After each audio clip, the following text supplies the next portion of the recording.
अब अपन पढ़ते हैं वेग के बारे में। जो वेग होता है वो वेलोसिटी इसको बोलते हैं। वेग का सूत्र क्या होता है? विस्थापन बटा समय होता है।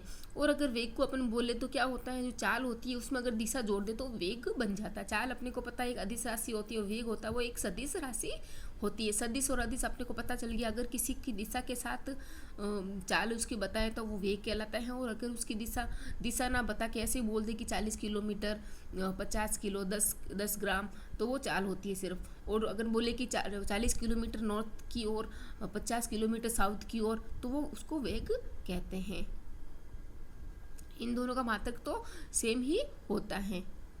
और जो चाल होता है उसमें मैग्नीट्यूड होता है ओनली, और इसमें वेग होता है उसमें डायरेक्शन प्लस मैग्नीट्यूड। मैग्नीट्यूड मैंने आपको बता दिया, जो क्वांटिटेटिव मान होता है, अर्थात संख्यात्मक मान होता है, उसको मैग्नीट्यूड बोलते हैं, अर्थात परिमाण उसको बोलते हैं। तो वेग होता है परिमाण प्लस दिशा, और चाल होता है ओनली परिमाण, अर्थात ओनली संख्यात्मक मान। जैसे कि 40 किलोमीटर 50 किलोमीटर और 50 किलोमीटर 40 किलोमीटर के साथ अगर उत्तर दक्षिण दिशा अपन बता दे तो वो वेग कहलाता है।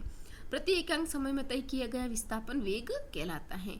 विस्थापन अपने को पता चल गया। विस्थापन अंतिम बिंदु और प्रारंभिक बिंदु के बीच की सीधी दूरी को विस्थापन कहते हैं। कोई भी बिंदु हो सकते हैं। वेग सदिश राशि होती है और इसकी दिशा होती है। सदिश होने की वजह से इसमें दिशा होती है सदिश, और चाल होती है वो अदिश, अर्थात उसमें दिशा का ज्ञान नहीं होता।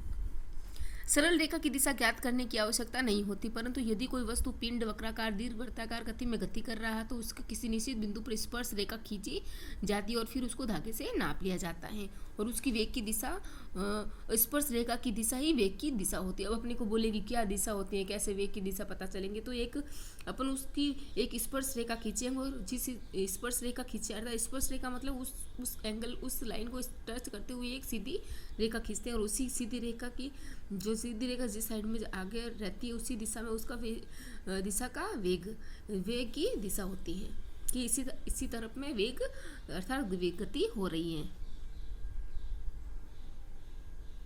वेग अपने को पता है चाल के समानुपाती है, और जो वेग होता है वो दिशा के समानुपाती होता है।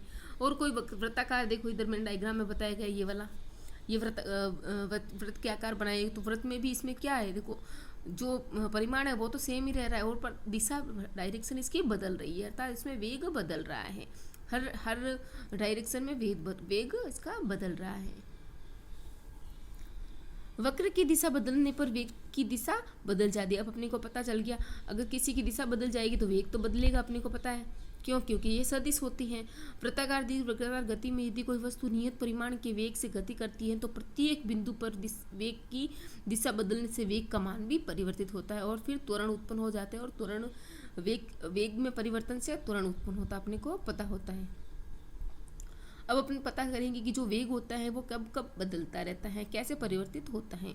एक तो चाल बदलने पर, चाल अपने को बताया कि इसको बोलते हैं क्वांटिटेटिव मान को, किसी भी वस्तु की गति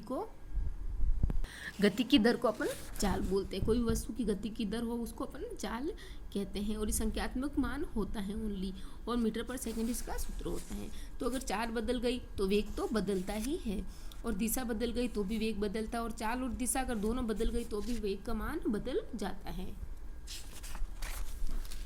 अब अपन देखते हैं वेग के प्रकार। औसत वेग में क्या होता है, जो भी औसत है अर्थात एवरेज है, तो कुल ले लेते सारे, पूरे विस्थापन को जोड़ लेंगे, कितने विस्थापन है कुल विस्थापन बटा कुल समय करके औसत वेग उसका निकाल देते हैं। और देखो मैंने साइड में सूत्र भी लिख रखे हैं, अगर दूरी समान हो तो औसत चाल क्या होगी, v1 प्लस v2 बटा v1 प्लस v2, और समय समान हो तो औसत चाल क्या होगी, v1 प्लस v2/2, और दूरी बराबर चाल इंटू समय, अपने को पता है चाल बराबर दूरी बटा समय होता है, उससे निकाला। और u को हमेशा प्रारंभिक वेग ही बोलते हैं, और v को हमेशा अंतिम वेग बोलते हैं, या फिर अपन v1 या v2 ऐसे भी बोलते हैं। तो जो v1 होगा वो u होता है, प्रारंभिक वेग होता है, और v2 क्या होता है, v होता है वो अंतिम वेग होता है। औसत वेग क्या हो जाता है, औसत वेग का एक तो कुल अगर विस्थापन दिया हुआ हो तब तो अपन कुल विस्थापन बटा कुल समय करके औसत वेग निकाल लेगी। अगर प्रारंभिक वेग और अंतिम वेग दिया हुआ हो तो अपन क्या करते हैं, औसत वेग कैसे निकालेंगे, दोनों को जोड़ के 2 का भाग दे देते तो औसत वेग निकाल जाता है। वो क्वेश्चन के ऊपर डिपेंड करते हैं कि अगर विस्थापन देर का हो या फिर वेग देर का हो। अब अपन एग्जाम्पल देखते हैं कि गेंद को जाकर आने में लगा समय 10 सेकेंड, दूरी कितना है 10 मीटर, विस्थापन कितना है 0। क्यों विस्थापन 0 कैसे होगा, कोई बता सकता है क्यों, क्योंकि देखो यहाँ पे थी बॉल, ये रही गेंद, गेंद यहाँ पे थी, गई और वापस वहीं पे आ गई, वापस वहीं पे आ गई, अर्थात उसमें स्थिति में साथ कोई भी परिवर्तित नहीं हुआ।